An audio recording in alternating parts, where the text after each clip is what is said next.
Okay, today we are designing a custom pivot mount.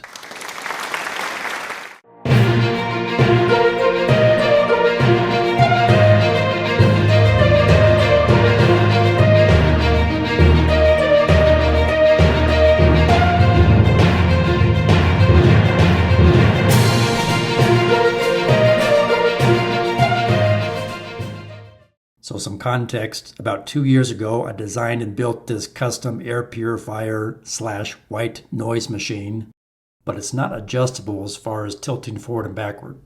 So I created this bolt-on plate to bolt to the sides of the unit, and then have these adjustable legs. Here's a side view. So you pull on the knob, adjust it to the different holes, and you can tilt it forward and backward. Second iteration was a spring-loaded knob. I like that idea.